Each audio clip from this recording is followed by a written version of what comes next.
สวัสดีค่ะใครๆก็เข้าครัววันนี้นะคะจะพาเพื่อนๆค่ะมาทำเมนูน้ำพริกมะม่วงค่ะสำหรับตัวน้ำพริกมะม่วงนะคะลักษณะก็จะคล้ายๆกับน้ำพริกกะปิเลยค่ะเพียงแต่ว่า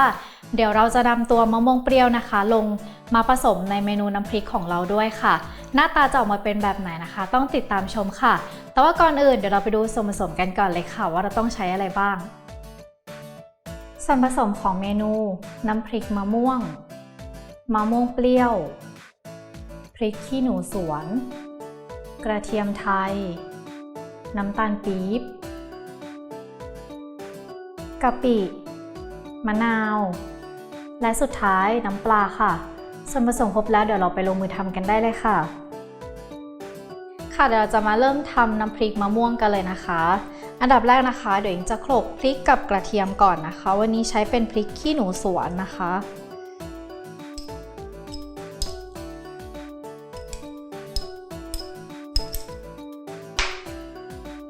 ก็ใส่มากใส่น้อยนะคะได้ตามใจชอบเลยค่ะแล้วก็กระเทียมไทยค่ะ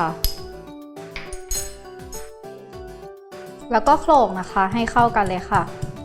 ยิ่งเลือกใช้เป็นกระเทียมไทยนะคะเพราะว่ากระเทียมไทยเนี่ยจะมีกลิ่นหอมมากกว่ากระเทียมจีนนะคะเวลา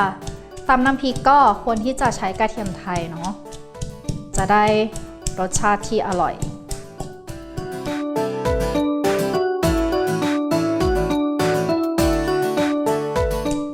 ตอนนี้นะคะเราก็ตำพริกกับกระเทียมเข้ากันดีแล้วนะคะเดี๋ยวก็จะใส่กะปิค่ะลงไป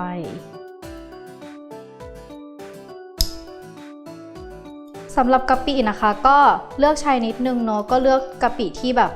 ค่อนข้างอย่างดีหน่อยนะคะสำหรับวิธีการดูกะปินะคะก็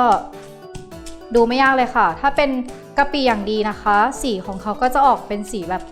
ชมพูหน่อยก็คือจะไม่ดำมากจนเกินไปนะคะเมื่อตำกะปิเข้ากับพริกกระเทียมดีแล้วนะคะเราก็จะมาปรุงรสกันค่ะก็ใส่น้ำตาลปี๊บนะคะลงไปค่ะใส่น้ำปลาลงไปค่ะน้ำปลาก็ไม่ต้องใส่เยอะจนเกินไปนะคะเพราะว่าตัวกะปิของเราเนี่ยก็จะมีความเค็มอยู่แล้ว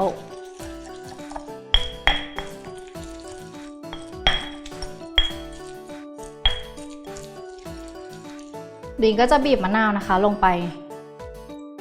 นิดนึง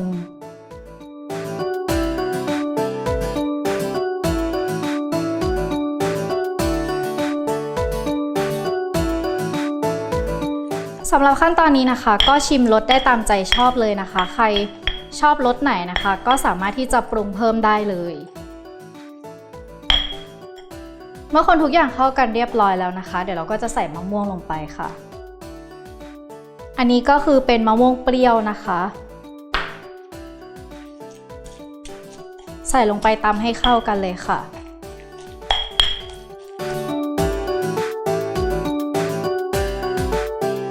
โอเคเมื่อตำเข้ากันเรียบร้อยแล้วนะคะก็เสร็จเรียบร้อยแล้วค่ะเดี๋ยวเราจะไปจัดเสิร์ฟกันเลยค่ะ